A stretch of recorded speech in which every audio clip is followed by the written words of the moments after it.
Hello mga ka-DIY, welcome back sa YouTube channel natin. Bali, meron akong i-share sa inyo. Meron akong ditong nabili na LG na washing machine na top load, na automatic washing machine top load. Ang brand nito is LG.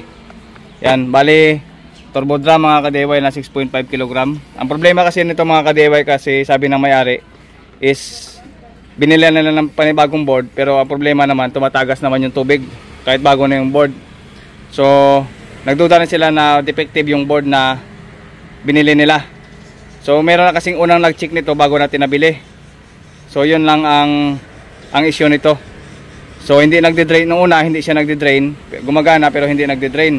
So ibig sabihin sira yung kanyang drain. Ngayon ang pinalitan ng ibang technician, pinuntahan ng ibang technician, yung drain naman, so nakabili sila ng drain pero sobrang mahal. Nasa 4,500 yung single sa drain. Ngayon ang sabi ng may-ari, wag na lang ipaayos kasi nga mahal masyado yung drain nito. Nasa 4,500 yung single, so hindi na lang pinagawa. Ang dahilan, bininta na lang sa atin dahil sobrang mahal, so hindi na lang pinagawa, bininta na lang sa atin ng 1,000. So nabinili natin mga ka-DIY. Ngayon i-share ko sa inyo, may mga technician talagang ganito mga ka-DIY, so panoorin nyo lang. So ito mga ka-DIY, bali gumagana naman siya. Binilang ko siya ng panibagong board kasi yung board nito, yan, bali binilang ko siya ng panibagong board uli. Wala na itong board. Yan, bali bago na itong bili natin na board. Yan, bago na yan, binilan ko ng bagong board. Tapos binilan ko rin ng bagong drain motor, sa drain motor nya binilan ko rin bago. Yan, bago yung board natin. Tapos dito bago na rin ito mga ka-DIY, oh. Yan, oh, bago na rin yung ating drain. Ang problema naman kasi kahit bago yung board, bago yung drain, continuous pa rin yung ano nito mga ka-DIY, yung pag-drain. At hindi lang yon, kasi gumagana talaga yung kanyang drain. Humihila talaga itong drain na to. Yan, humihila yan sa unang pagbukas pa lang ng washing machine. So kahit isetting mo sa wash, bumubukas pa rin siya. So it means ay may problema talaga sa board kung iisipin nyo mga ka-DIY. Yan, so hindi naman siya nag-i-error. At hindi naman, wala naman tayong kinalaman sa sa dito sa itaas. Dito, pakita natin. Yan, dito. Ito pinalitan ko rin ng bago kasi alam kong kapag minsan is tuloy-tuloy yung drain, dito din ang gagaling sa ating water level sensor. Kaya kung napapansin nyo, tinroubleshoot ko talaga na mabuti yan.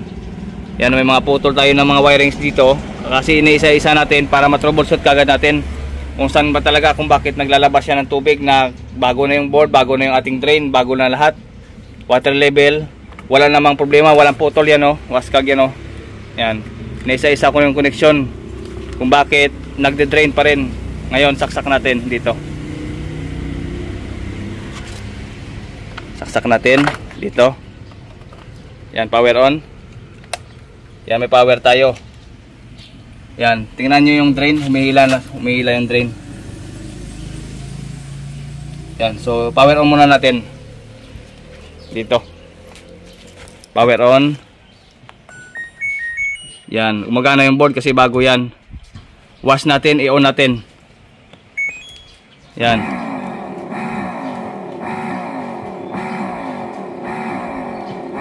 Yan. Open na natin uli. Open natin. Tapos on. Tapos select tayo ng wash. Yan, lahat na. Tapos sa water level naman ganito. Yan, tapos start. Yan. So buksan natin yung pinaka-gripo natin. Yan, buksan natin, ha. Bukas na yung gripo. Yung hose nakabit na. At normal na nagkakaroon ng tubig sa loob. So nagre-repel siya ng tubig. Normal. Pero ang problema niya dito naman. Yan, kung napansin nyo. Ayan, tuloy-tuloy yung tubig natin. Tapos nabubukas siya, nakabukas. Yan, yan ang problema natin. Continuous yung tubig. Yan, nakabukas yung natin. Samantalang hindi pa dapat yan bubukas. So power off muna natin. Yan, continuous drain yan. Bago board, bago water level sensor, bago yung drain. Bakit ganon? Lumalabas na tubig. Yan, so Useless lang. Patayin muna natin. Yan, tapos tanggalin muna natin to. Yun o, lumalabas o, naka-on. Tanggalin muna natin to.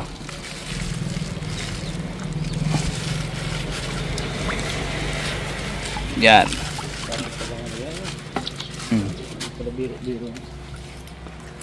Yan, kung napapansin nyo, nakahila pa rin Yan, nakahila pa rin yung drain. Magtataka ka ngayon kung ano yung trouble kasi tinoubleshot mo na yung wiring, tinoubleshot mo na yung board, pinalitan mo na yung board, pinalitan mo na ito. So wala ka nang i-inspect kung ano talagang problema kasi continuous. Iisipin mo na defective yung binili mo na board. Kasi nga kapag defective ang board, mamaya i-explain natin din sa inyo. Yan, pansin nyo, bukas pa rin yung ating drain. Ngayon patayin natin. I-off na lang natin to dito sa switch dito. Patayin ko. Yun, patayin naman siya. Yun ang problema niyan. Okay, i-on natin dito. On. At yan, on na kaagad yung ating drain. So magtataka ka kung bakit ganun ang nangyayari. Yan, naka-on yung drain. Nagde-drain na yan ngayon kung may tubig kasi pinatay natin. Tapos itong ano niya, water inlet valve ay continuous naman sa pagsipsip kasi naka-on. Yan o. Naka-on, nag-uugong, ibig sabihin nagsisipsip siya ng tubig. Yan. Patayin natin. Okay. So kapag ganito kasi mga LG, ito, pwede ito mag-PE error kapag sira itong water level sensor natin. Yan. Pwede rin kasing hindi tumanggap, hindi mag-receive ng tubig kung sira itong ating water inlet valve. Dito naman sa board natin, tinanggal ko na to para aware din kayo mga ka-DIY kapag ka ma-encounter nyo to. Dito naman sa board mga ka-DIY, yun mapapansin nyo, itong dalawang MOSFET natin, yan, itong dalawang MOSFET, ito yung switch natin sa sa motor or sa drain natin yung isa. Switch yan yung dalawa, itong MOSFET na to. Yan. Kapag ka defective yan, pwedeng continuous drain ang mangyari doon. Continuous drain kapag ka defective ito. Ibig sabihin may papalitan tayong pyesa. Dito naman iba mga ka-DIY. Kung paano ko siya na troubleshoot kasi nga ganito yan. Kaya matalino din yung technician na gumawa nito. Parang sabotahe ba. Ganito lang. Para matanggal yon. So ilang araw na rin ito mga ka-DIY na ganito na in-stock muna natin tapos binalikan natin na kasi inanalyze ko lang mabuti kung saan talaga yung problema kasi yung bagong board nito nung una is ganon din yung nangyari. Ngayon bago na itong board ganito pa rin yung nangyari. So inanalyze ko muna kung saan talagang problema niya. So then nandito. So ganito lang mga ka-DIY. So tumbahin muna natin itong washing. Yan, tumbahin muna natin yan. Dito tayo sa ilalim mag troubleshoot. Dito sa ilalim niya. Dito. Yan. Ito yung connection natin sa ating drain motor. Yan o. Ito yung drain motor natin. Tanggalin natin to. Dito yung may wagang nakatago ng technician. Yan o. Ang gagawin nyo lang kapag ganito, pagpalit nyo lang itong blue at saka pink. Yung blue mapupunta sa pink at yung pink mapupunta dito sa blue. Ito yung ginawa siguro nila. Ayan. Ganito lang, tanggalin natin yan. Kaya mautak din yung gumawa nito. Ganito yung ginawa nila. Tinusok nila yan dyan tapos sinila.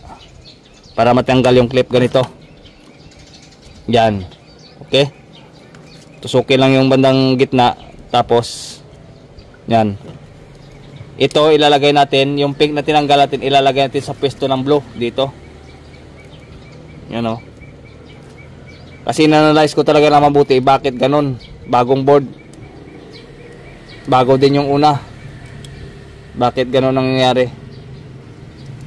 Yan, inanalyze talaga natin na mabuti. Inisip natin na mabuti kung o-order pa ba ako ng panibagong board para baka defective lang din yung nabili ko ng una at yung sa may-ari baka defective lang din.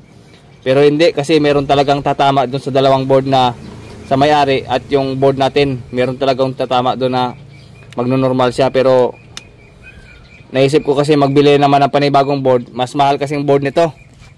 Ibalik natin, mapapamahal tayo sa board. Balik natin dito. Yan. Tapos ngayon balik natin sa normal.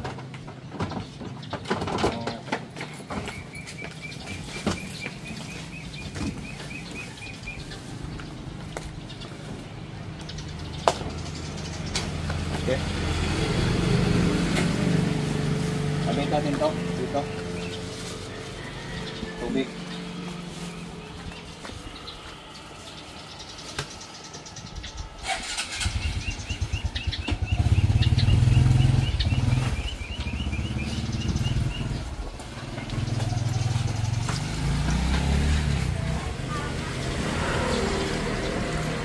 Okay, may tubig na tayo dito.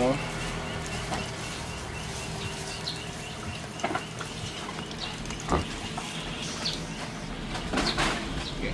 Yan. Okay, kinabit na natin yung tubig dyan. Tapos, gawin natin is power on natin dito. Okay. Power on. Yan, may power tayo. Ngayon, hindi na gumalaw yung ating drain. Kita nyo? Yan. Tapos nag-refill na tayo ng tubig. Yan o. Kasi binunot natin kanina na gumagana yan. Napapansin nyo, nag-refill na siya ng tubig. Yan o. Okay. Nag-refill na siya ng tubig. Yan. At kung napapansin nyo dito, hindi na tumagas yung ating, hindi na nag-on yung drain motor at hindi na rin tumagas yung tubig. So kung napansin nyo, normal na siya, hindi na siya nag-hila. Yan o. Yan, bali tinesting ko lang ito tinesting ko na ito kanina, normal na siya. Ngayon binalik ko lang para just in case na makita nyo yung ganitong sitwasyon. So aware na kayo kung saan kayo magto-trouble, kung ano yung gagawin nyo. Aware na kayo doon. So may mga technician palang ganoon mga ka-DIY. So pangit yun sa isang technician na gumawa kayo ng isang bagay na para kayo lang makasolve. Pangit yun kasi pangit na imahe yung ganoon. Pangit talaga. So yan, normal na siya ngayon, hindi na siya nag-on, hindi na siya nagtagas ng tubig at usually normal na talaga yung operation ng washing. Yan o. Yan. Tinesting ko na ito kanina, nilaban ko na, okay na siya. So yun lang i-share ko sa inyo, baka makatulong. Yan. So na-solve din yung problema ko dito sa washing na to. Yan. Testing natin yung i-dryer. Boss. Tapos dryer natin. Spin natin. Spin tayo. Start. Okay, kailangan mag-spin tayo, saka pa lang yun lalabas ng tubig. Yun. Yan. Kasi mag-spin tayo, kailangan niya itapon yung tubig niyan. So normal na siya mga ka-DIY, gumagana na siya. Yan o. Talagang normal na yung operation nito. Yan ang ano lang dito mga ka-DIY, wala tayong screw dito. At isa pa mga ka-DIY, minsan kapag mag-error siya, ito tingnan nyo, ito magnetic to. Sa pinto ito to. Yan. Ito, sensor yan para sa dito. Yan. DE. Pag DE error, ibig sabihin ito yon. Kasi ito, switch yan. Magnetic switch yan dito para mag-on yung ating board. Tandaan nyo, kapag mag-error na ganon, DE, ibig sabihin, may problema itong sensor. Dina-direct yan doon sa board. Pwede yung i-direct sa board kung wala talaga. Kung wala talaga ang mahanap na ganito yung na pamalit nyo. Kasi yan magnetic switch. Kung hindi mag-contact yan, pwedeng mag-DE error ang ating LG. So sana nakatulong at marami pa tayong share sa inyo kung sa mga troubleshooting ng mga washing machine. So hindi lang ako nakapag-reply sa mga comment section dahil nga mga ka-DIY busy dito sa shop natin. Marami tayong nire-repair. Yan, so meron din ako nabili kanina. Ito. Isa pa, ito. Tapos yun. And then ito naman yung parts na pinalit natin kanina. Oh. Ito yung original niya, akala ko sira. Pero palit na ako ng bago. Pang LG din.